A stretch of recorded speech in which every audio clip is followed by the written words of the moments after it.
Amazon Darren here, taking a look at this brand new 7-inch Fire tablet by Amazon.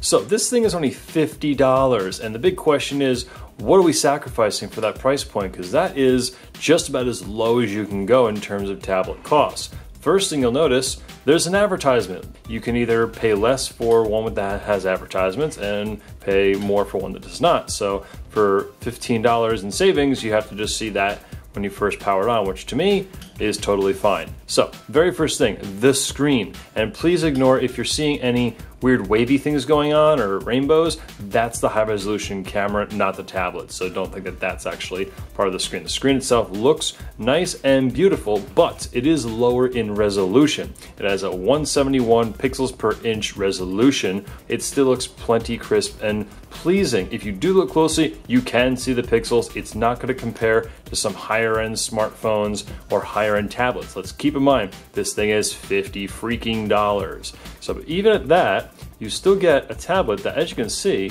is moving really quite snappy. But you know, let's get into the processor later. Let's look at some text readability. I just finished watching this. You know what? We're going to have to lower the brightness a little bit. So you can lower the brightness right about there.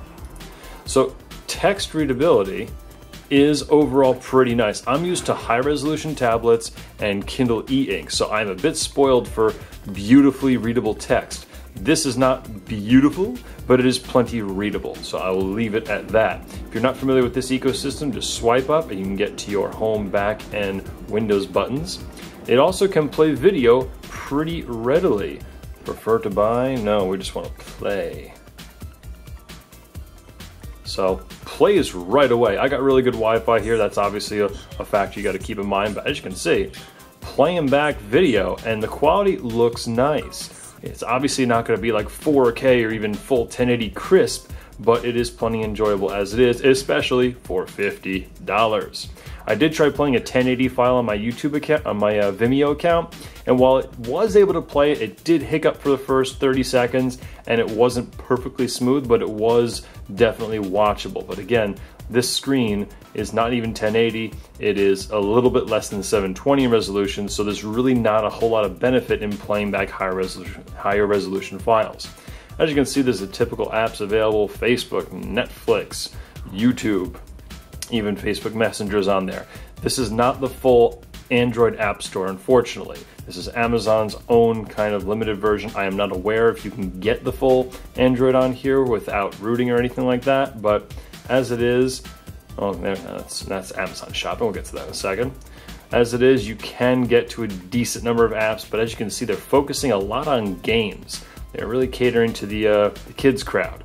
So yeah, for $50, let your kid destroy it. But although I think they do have the higher price tablet that has like the full warranty for kids. You can also buy accidental damage for this for, I believe it's $10 for a year, which is really quite inexpensive. But again, it's only for a $50 tablet. So that's what, 10% of the cost? I don't do math very well. Anyways, let's go to music. So let's just pop on something from Prime.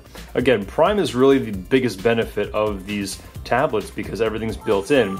If you don't have Prime, then it might not be as worth it.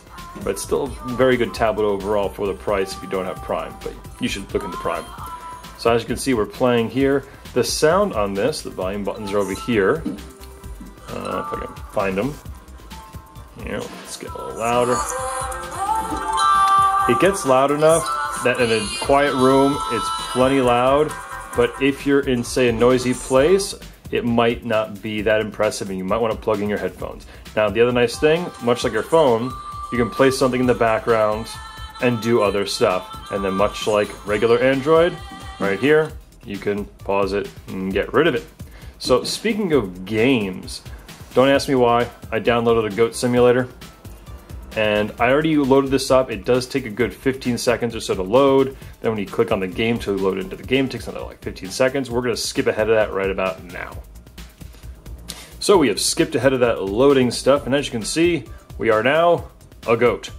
And we can headbutt things and fall over and jump and hop and skip around. And as you can see, it is playing pretty darn normally and very playable. This is not exactly a higher resolution or high intensity game, the processor itself isn't that much slower than the other higher-end Kindle, or rather Fire tablets, but they did scale it back for this lower price device. But as you can see, it really isn't hampering the overall usability. If you're using it for all the typical basic stuff and not trying to download any really high intensity games, it works pretty darn well, and you're not missing out on much of the experience. Here, of course, you can just load up Amazon and shop for stuff.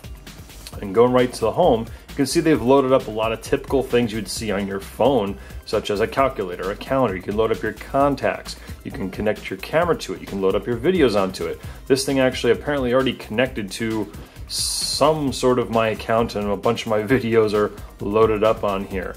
Anyways, so my overall impression is, for $50, this thing is remarkably unbeatable. I think they really set a new standard in low price but still higher quality tablets. The build quality feels nice. There's no creaking. The screen feels good. Now, the two things that are going to make me return this particular model and probably exchange it for the same model is that I found two hot pixels, stuck pixels. If you're not familiar with what that is, you've got a whole lot of little tiny dots on here to make up the screen. And back in the day, there used to be an issue with, coming with defective ones that are stuck or hot or a certain color. And I didn't even think that was possible these days because of quality control. I haven't seen it in years, but sure enough, I found two stuck pixels on this screen. So I'm gonna obviously do the very simple return process and get a new one, but I hope that maybe I just got a very special random case of that happening, and hopefully that's rare, but you should check your screen for stuck pixels, put on a totally black screen, totally white screen, red, green, and blue screens, and look for any pixels that are standing out. If you find them, exchange it for one that doesn't have one. One other thing I will mention is that you can expand the memory of this up to 128 gigabytes. And it's nice because those micro SD cards are really darn cheap, so you can inexpensively expand this to hold a lot of stuff.